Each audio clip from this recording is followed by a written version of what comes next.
Brian, thank you so much for doing this. I'm so stoked to have you on. I've been following you for a while now, and it's been so cool to see you grow and learn from you, honestly. I see we get right into it. So, you had a fairly tumultuous upbringing, at least early adult life, and you turned that around. You became a lawyer, and you went completely 180, and you sold a SaaS company for six figures. Can you give us an overview of how that even happens? Hey, I'm happy to be here as well. It's great to talk to you, I guess, hear your voice. Yeah. And yeah, I guess to give some background, I was I was born in Korea. I grew up in Sydney, and then yeah, so my finances weren't so great. So I'd be considered an international student in Australia as well because I'm still a Korean citizen. And so I ended up in Singapore. And then I ended up studying law. And then so last year is when I trained as a lawyer. And so by then I'd taken on maybe like around 120K in debt for my studies and my living expenses, and my training as a lawyer was paying me around like 2,000 Singapore dollars a month. So that'd be like 1,500 US maybe a month. And yeah, I thought this probably isn't so sustainable. I was listening to people like Naval at the time, um, following people like Peter Levels on Twitter. And so yeah, I knew there were other ways to make money and that there were parts of higher leverage. So as a lawyer, I always knew that I could see how when you see how law firms are run, they sort of run like agencies, so there's a limit to the business model in a Right. sense. And so Yeah. yeah, so at the end of 2022, it would have been. So December 2022 is when I found out about ChatGPT. So that's right when my training started as a lawyer.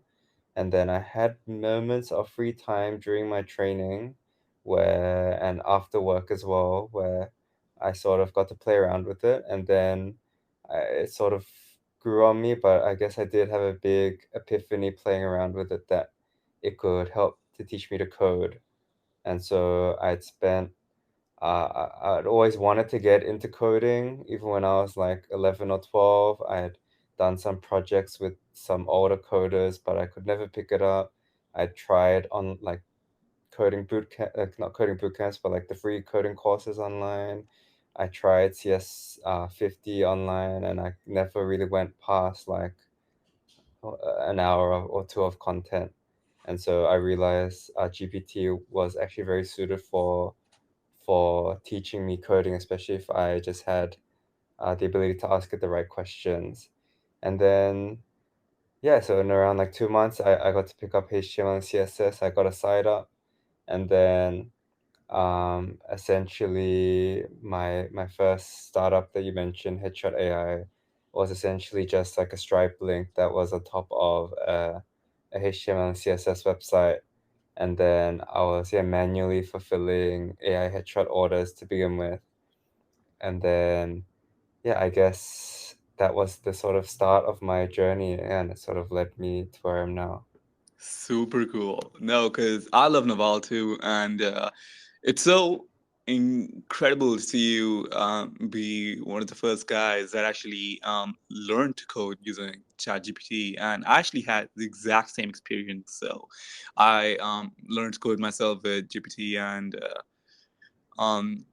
so cool. Can you give us an overview of how you came up with the idea, right? And what you do to market. I think it's cool that you were scrappy and would just manually fulfill all orders yourself. But I'm like wondering how you actually started marketing on Google and realized that was the main channel that would work for you.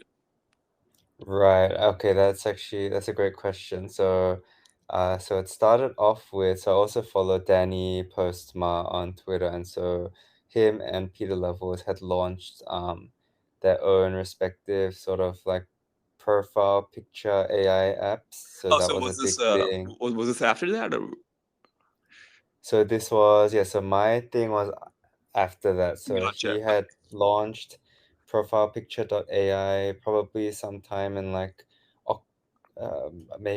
maybe November or December.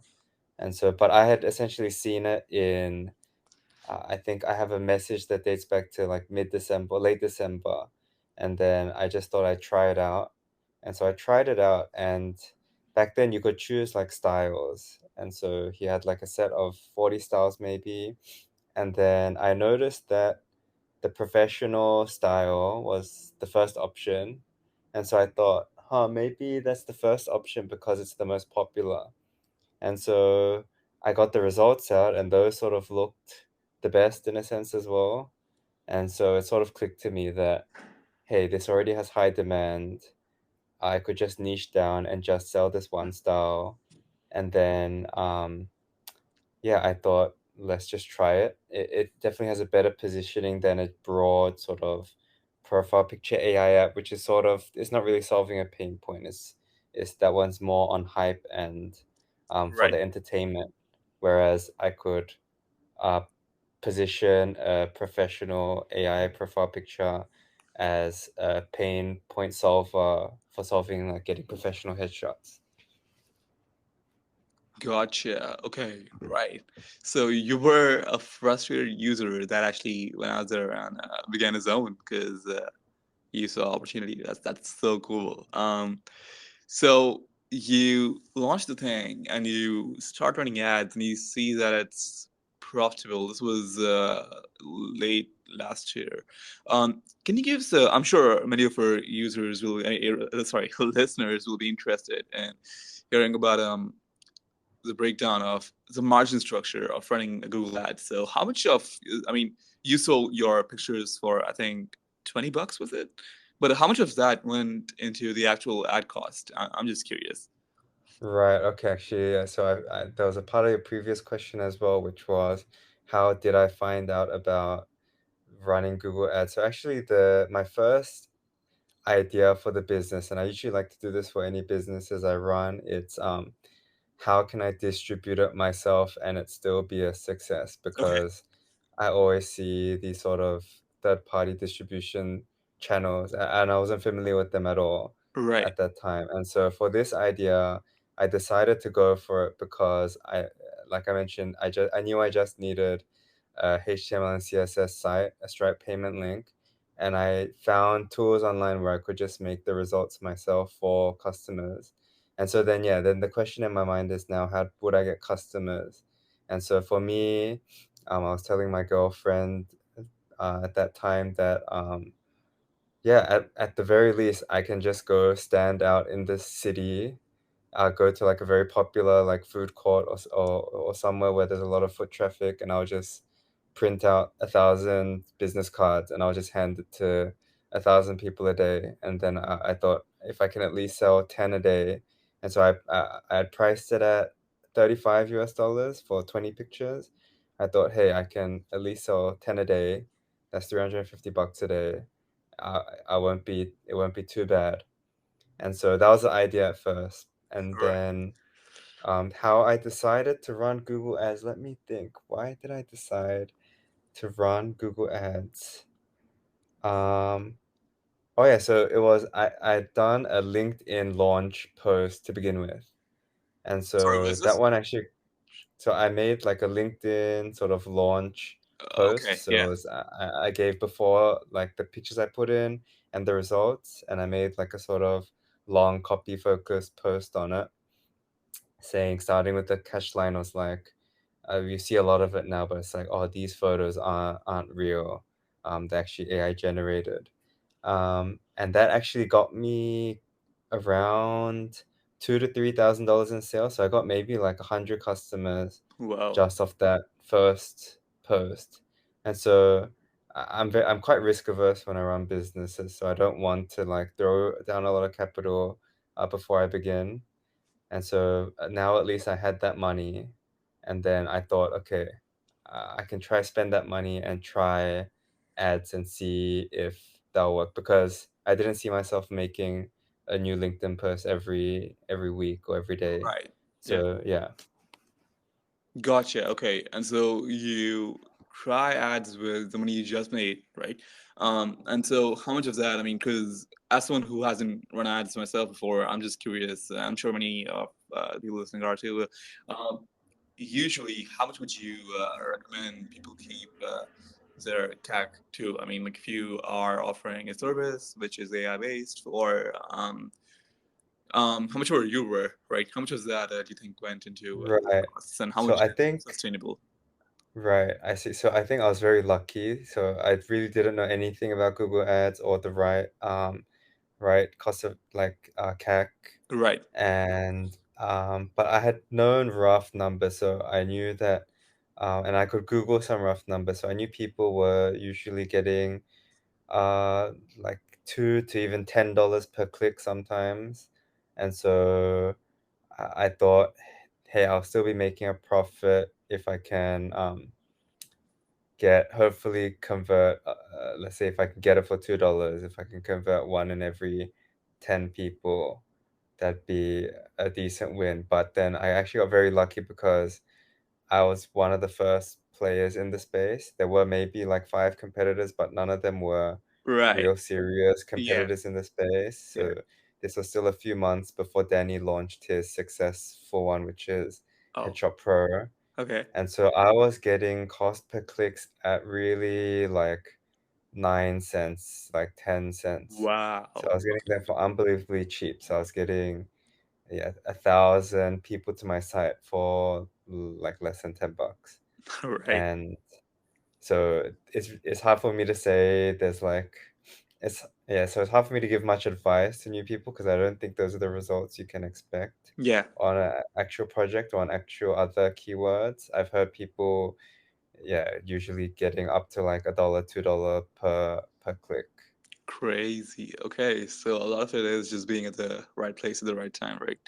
Uh, gotcha. Okay, wait. So one of the reasons that I wanted to have you on is because I just think you are like the master of design principles when it comes to converting sites. Because the first time I actually went on your site, I was so impressed with like the simplicity and the aesthetic, right? Like as someone that would be a buyer, I mean, I just feel like you had this instinctual, uh, talent for designs. Can you walk us through some of the principles you use when you actually build sites and how you think about optimizing for conversion rates? Right, I see. Yeah, so that's something, actually, it's just something I enjoy a lot. And so, but my perspective on whether it's copywriting or design or anything, even when I'm building my app like I did with Danny, I always just my framework is I always just treat myself as a fool, and I know there's people out there that have put in, their life towards understanding these things, Right. simplifying them, and my belief is always that it's available somewhere out there. I just have to find it. So that's usually what I'm focusing on.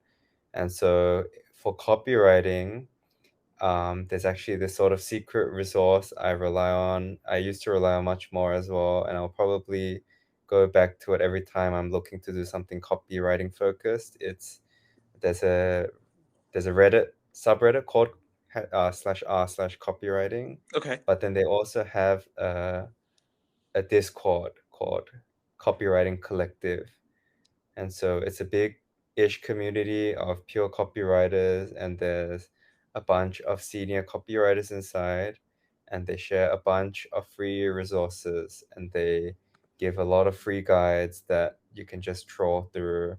And then I'll just spend like, I'll just set a week. This is my week where I'm gonna have my site, I'm gonna have the guides open, and I'm gonna make sure I'm doing everything right. And then I'm also reaching out to some of the copywriters inside and asking them if they can review my copywriting for me. And that was actually one of the most helpful things I did actually, because they can pick up in 10 minutes what would take me a day or two to sort of learn the principles Right. and apply them. Right. That's so cool. So you found us up and a Discord to ask questions from. Okay, so Brian, I'm gonna ask you a quick question. So between changing your ads headlines and its descriptions, right? That's option A, right? Option B would be changing your copy, and then option C would be tweaking your price. So between these three, how would you rank them in terms of what might affect your overall net profit most? Right. So I think at the least is price. So I think price is Okay. always this thing where you're always guessing the price. So as long as you have it roughly right, you be fine, and it's difficult to make a judgment on whether you can improve on the pricing unless you start getting into much bigger sample sizes and start split testing them, which I don't really think is a great use of time early on. And do you just, Um, I hate to interrupt you, I'm just, do you just copy, what do you call it, your competitors going rate, or do you go and just like guess and make your own? yeah, so I'll usually just uh, put myself in the customer's shoes and then charge on the higher-ish end. I Gotcha. don't want to replicate the sort of cheaper avatar. I Right. I try to replicate the more price insensitive avatar. And then you mentioned either my ad headlines, was it, or my And yeah, copywriting? yeah, that's right. So you add headlines in your copy. Right, then I think copy definitely goes is one of the more important things. So not just copy, because sometimes I think people get copy right, but your design has to support your copy as well, Right. especially for SaaS webs, landing pages, or digital product landing pages. Sometimes people make the designs too flashy and it can take away from the copy. And so whenever I look at a website or my website, the first question I ask is I want it to look good, of course, but doesn't make my copy stand out. It's like how people do the YouTube thumbnail test, where they make it like very small. You're imagining someone looking at it on like a phone screen, and then Huh. does it Right. stand out even when it's like that? And so I apply a similar standard to a website. If Right. someone Okay. loads your website with very little use of the cognition, does the copy stand out, and is there as little of a delay in conveying the value proposition or addressing the pain point? Yeah, so I think copy is really important. I think ad headlines are essentially the same thing. You're using copywriting principles when you're making up your ad headlines. But for me, my biggest return in terms of ads was actually spending a lot of time on the keywords, because Google actually is quite good at, if you just give it a handful of headlines, it will actually split test the different variations for you. And so that takes a lot of the load off your chest, whereas that's a bit more difficult to do with website copy. But a big return for me was adjusting my keywords. So a big trick I managed to figure out was that, so looking at the data for my Google Ads, a lot of people were using free AI headshot in their um, search in their search. And so that's a low intent search, but I was still paying for it because my keywords when I started were just for AI headshot. And so essentially they were funneling money out of my Google Ads account because they were Right. pressing the sponsored link and not Yeah. converting. And Hmm. so I made sure to get rid of them, and then I started looking at maybe other longer tail keywords that people might be searching for that I might be able to get a cheaper price but still relatively high intent. And so I think those are usually spots where you can see probably bigger returns. Gotcha. Okay, that makes complete sense. And right, I just like need to say for people that haven't seen Brian's sites before, they're extremely minimal, but they're gorgeous and they get the point across perfectly. And I just love how you design them overall. I gotta say. Okay, so just can you give us an overview of just a timeline of how you um, decided to sell, then post and acquire, and then found your buyer and the reasons you sold, basically. I mean, like, why would you decide to sell a profit generating machine?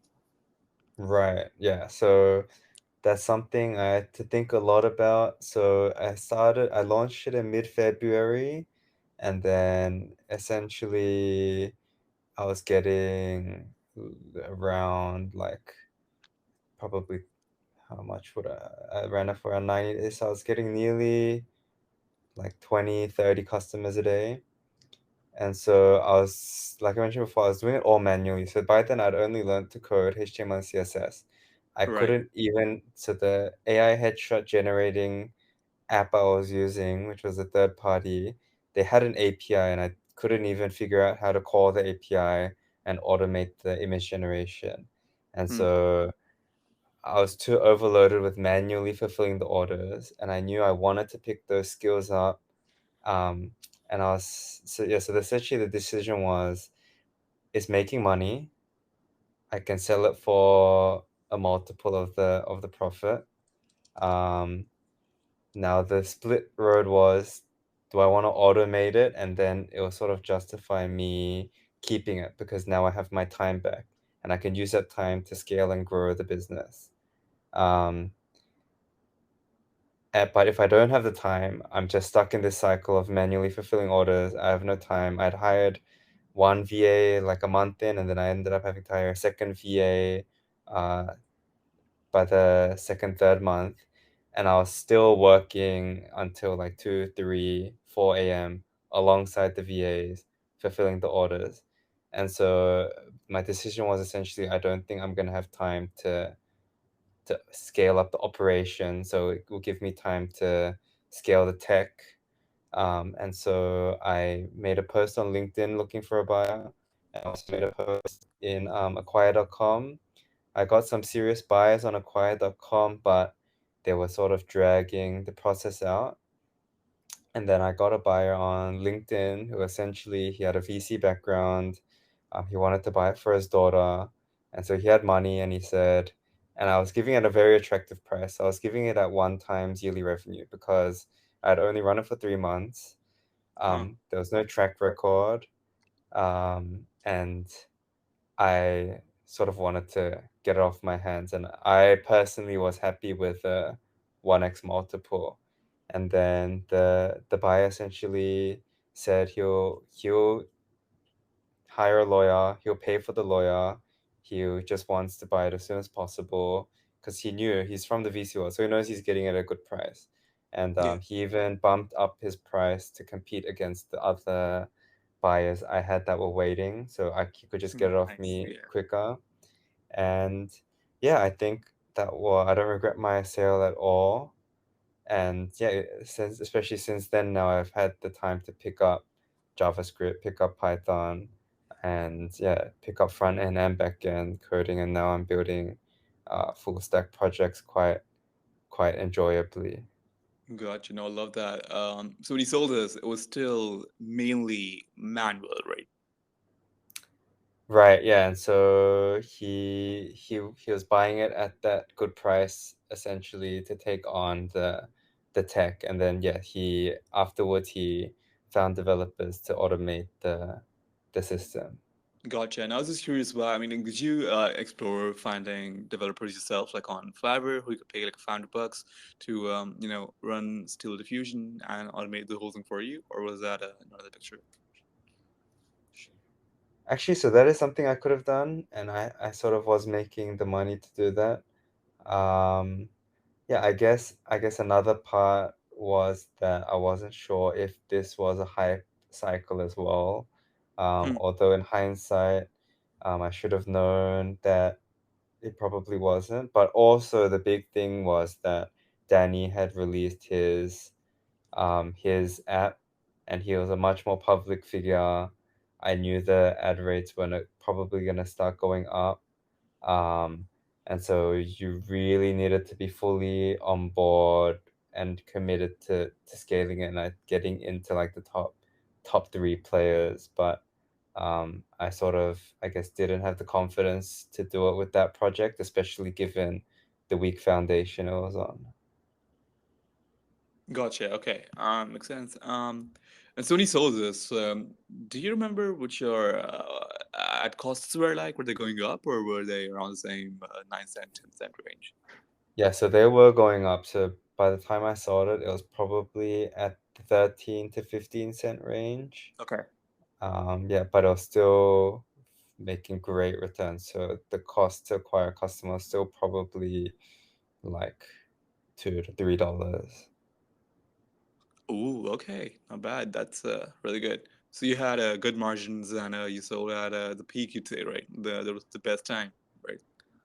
Yeah, essentially, unless of course, if it grew, then it's a big loss as well in a sense. If I could Sure, have but gotten like yeah, a 3x multiple, but yeah, I think in the given the circumstances, I think I sold at the best time. no, I love that Um, because like ever since you announced your selling, I've been seeing a bunch more competitors come in. So I don't know what your ad costs would be like now, but I'd assume to be significantly higher than they would in like December or January last year, right? yeah, it definitely the margins would definitely shrink a lot. Yeah. Okay. Super helpful. Just so you found the bar. Do you know how long it took you between your first conversation with the buyer and the close? I'm just curious. Right, yeah. So the buyer probably reached out uh, in end of middle of April, and then Uh-huh. we closed it at the end of May, so just over a month. Lovely. Okay, so 5 weeks ish. Great. Okay. Love that. And But so I now think you definitely you shouldn't are expect that. So sorry. you definitely shouldn't expect that in a sale. So my Right. understanding is that sales will easily take 3 months minimum, and then on the longer end, like 6 months. Yeah. Right. It's rare to see like a six-figure deal close that quick, but in your case, time was of the essence, and I think your friend understood that, and so makes sense why he got you off. Wait, so was this a connection, or was it someone you just made a post and he just happened to see you post about it? Yeah, so it wasn't a friend of mine. So yeah, it's just someone happened to see it, and then they reached out. Awesome. Okay, that's dope. Right. Um, okay, so can you give us? So you are now working mainly on easy cover letters. Is that fine? Is that correct?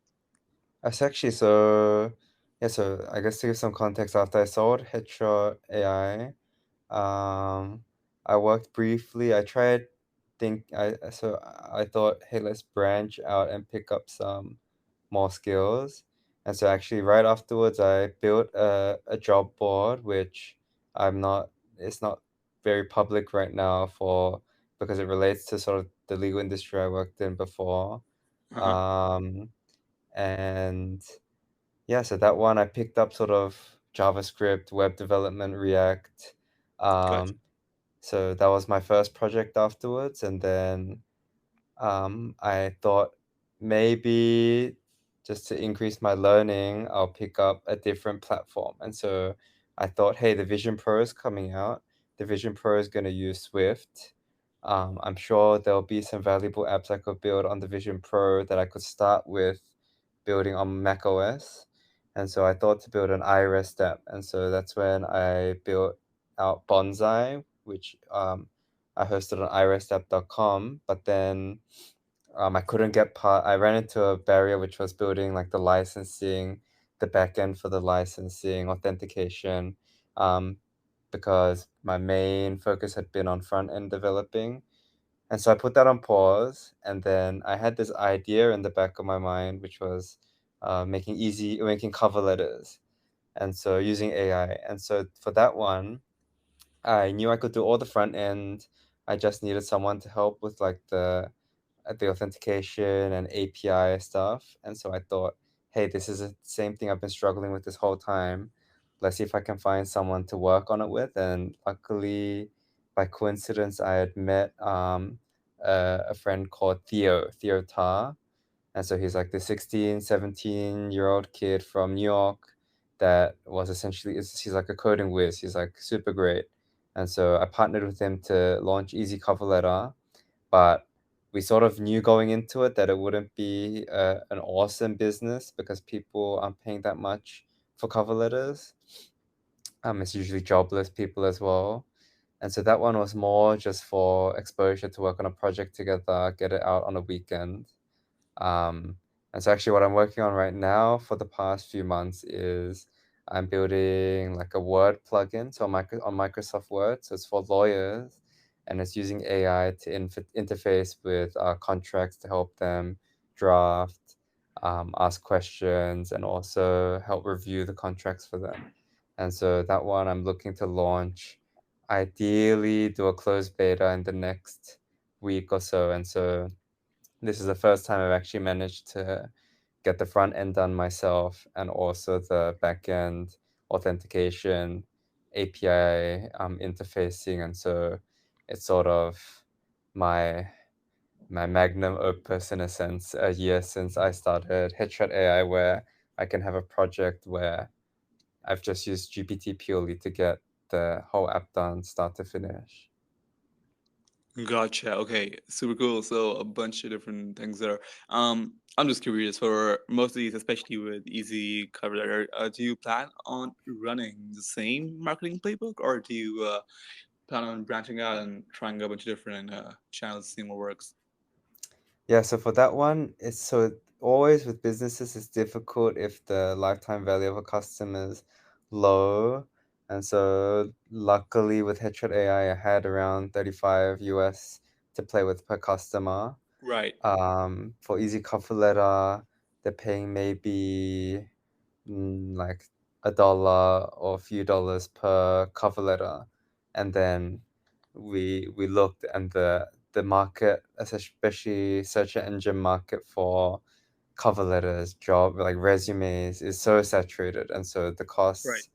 the cost per click there was super high. And so the idea was, hey, why don't we try using sort of these new age SEO tactics that we were seeing on Twitter. So those were like these mass blog generating Yeah. tools that people were using. And so that's something we tried out. It didn't get great traction. Um, but yeah, we at least have the sort of experience to take away from that. Gotcha. Okay. Right. Because that'd be my concern too. I mean, I was going to ask you next. How do you think about working in a market that has lower LTV and just it just seems like with people who are unemployed, they might not have the same paying power as people who are, professionals that want their LinkedIn screenshot done. So that might be challenging from a Google Ads perspective. But if you guys can crack SEO, I think it's going to be awesome. Um, so is that how you guys think about it too, or Yeah, so essentially, that project sort of made it abundantly clear that, yeah, avoid projects with low LTV. LTV is sort of, in a sense, the holy grail because it lets you work with higher cost of acquiring customers, and that is essentially what makes you competitive.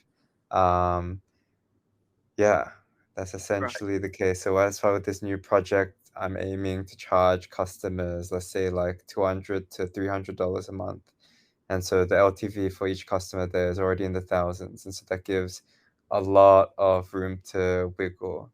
And so my advice is always, if you see problems in low LTV markets, they always seem enticing, and you'll always see it with college students make apps for college kids. Yes, right. But Yeah. I just tell people there's other sort of there's plenty of entrepreneurs willing to tackle those markets, spend the time to sort of learn sort of new markets. And it makes sense. Everyone always wants to build in industries they're familiar with, like how I'm doing with legal. So what that means is you just have to spend some time learning new markets.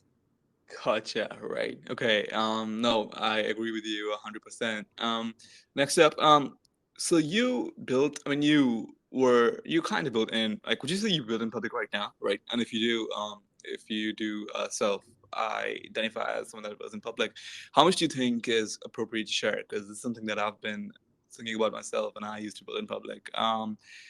Uh, it's always a dilemma because especially if you are in like a low barrier saturated market, you don't want people coming in, especially in the same channels that you have set up yourself so much time learning what the best channels are. But you also want to share what you learn and you want to grow with people around you. So I'm just curious how you think about it.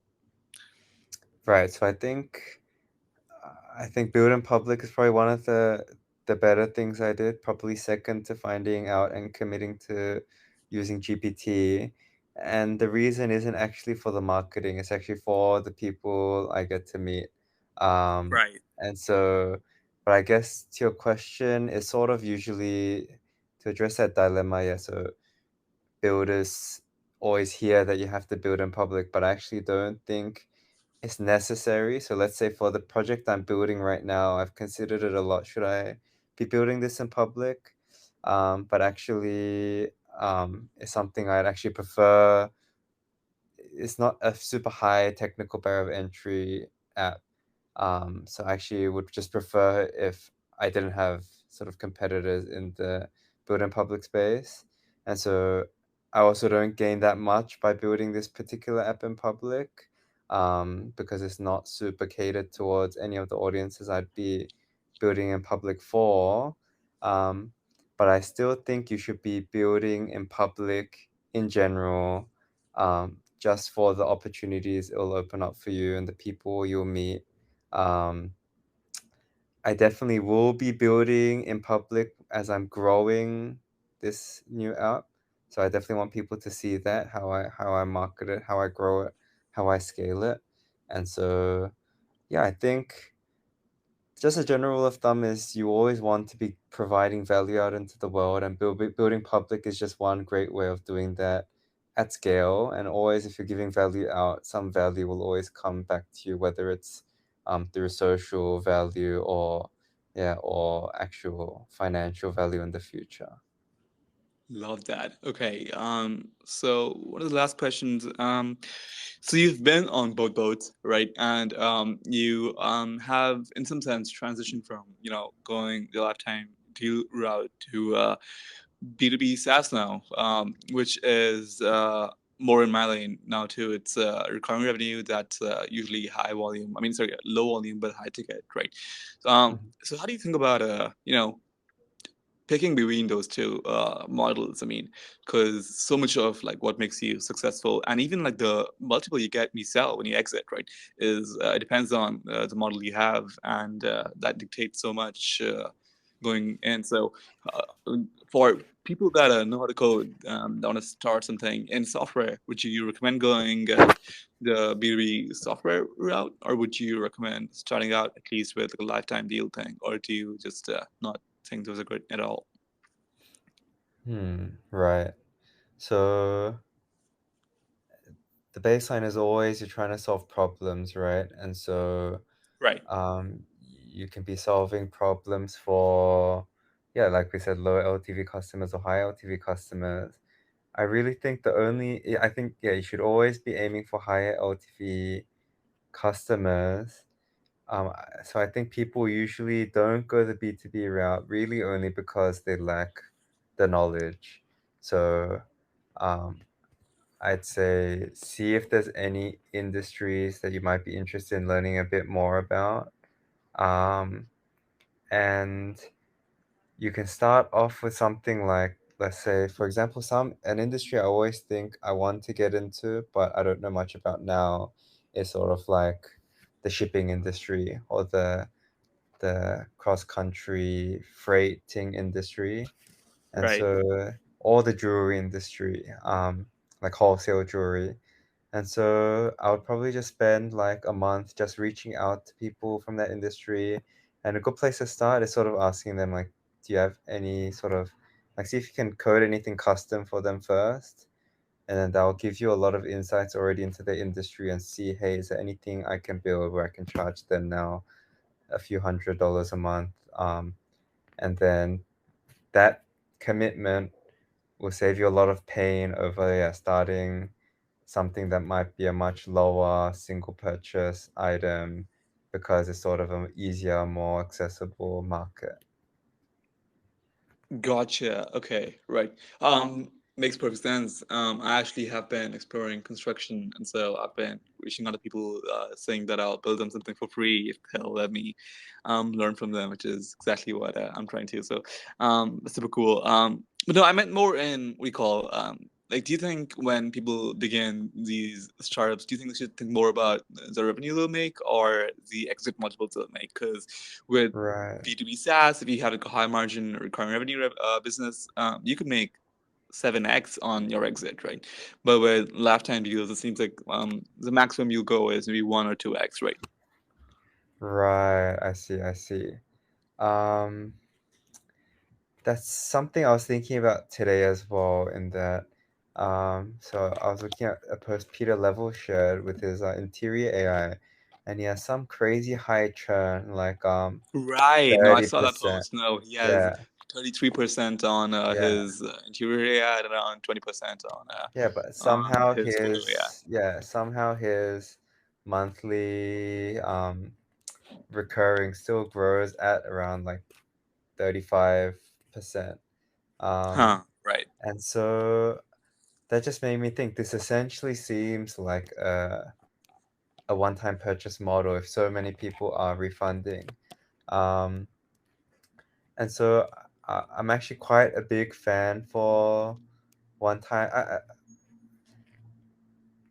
Okay, how do I put it? The model should essentially just reflect your product. Um, I don't. I couldn't have charged a monthly model, and some did, and I don't think they did very well. Where these AI hedgehog companies would charge Right. a monthly recurring because that's sort of what people are told. But consumers know what the right pricing model should be. They know that they don't want to pay a monthly price for something they're only going to use a few times. And so in Yeah. those Yeah. cases, you can extract more LTV by just charging a higher one-time fee. But of Right. course, there's a balance. I also see some people do it right the other way where it's a product that people won't use as much, but then they'll charge like a weekly recurring fee. And so I think Right. that's something to play around with as well always. Gotcha. No, exactly right. Because yeah, because we've seen this. I mean, I love recurring revenue, but we've seen this trend with Peter levels, where people just price their products to be recurring when they just shouldn't be at all. Right? It's like a one-time purchase. It's not honest, but sometimes it works out. And also on the other hand, like you said, there's people that charge lifetime deals for things that just should be recurring revenue. Honestly, right? But no, I love that so much. So I want to ask you like a few, like just to end it off, like a few rapid fire questions. I hope that's cool. Yeah, that's fine. Awesome. Okay. So first up, coding with ChatGPT, yay or no, yay. Would you recommend starting out learning with ChatGPT, or does that actually impair your skills? Would you say? Oh no, I think you only need ChatGPT. I still a year in. I haven't looked at okay, I've looked at a few coding tutorials, but Yeah. nothing where essentially GPT, if I ask it enough in the right way, has not been able to teach me. So I Gotcha. think Okay. you should be using it all the time. Yeah. Awesome. All right. Favorite marketing channel overall? Would you say it is SEO or? Oh, favorite personally is organic. I think I like organic just personally, yeah, but I don't think there's any best channel. Gotcha. Okay. Cool. B2C versus B2B. Going forward, do you think you'll play more in one lane or the other? I'll probably play more in B2B, but my dreams always to have one B2B, one B2C, because then I can play around with different marketing and acquisition channels. Yeah, I love that because B2C is it's just more fun to be honest, but B2B it just seems like makes more money overall. But yeah, Yeah. okay. Final question: goal for the next 3 years. What do you think you want to do by the end of 2026? Right. So essentially my plan right now is to get my app to fuel my living expenses. So of course ideally in 3 years if I can have a big exit, that's great. But yeah, the goal is just to get something sustainable going where it's making money consistently, growing, and then I can just focus on my craft and not on money. Yeah. Gotcha. Okay, wait, one more. Right, bonus question. Is your last name G or is it G? Because I've been saying it like it's Brian G, but I'm not actually sure Right. at all. So it's gi because it's how G. it's pronounced in Korean, but It's a 50-50 with my friends, and I'm fine being called either way. Yeah, lovely. Okay. Well, Brian, thank you so much for being on. It's always amazing speaking with you. The principles you carry through with conversion rates and the stuff you've been able to do. I mean, as a lawyer, just like flipping completely 180 and actually building like a profitable SaaS company, selling that, and everything else you're doing now with B2B and stuff. It's just, you're just like a really dynamic person, and I love that so much. But again, thank you so much for being on. This was amazing. Yeah, it's great being on. You have great energy. I think my voice can be a bit monotone for these speaking gigs, but yeah, it's really a privilege that you reached out, and yeah, I hope your audience can find some of this valuable, and I think I'm excited to see what you do in the next few years as well. I think we have a great future ahead. I'm sure. Thanks so much. Well, appreciate it. That's but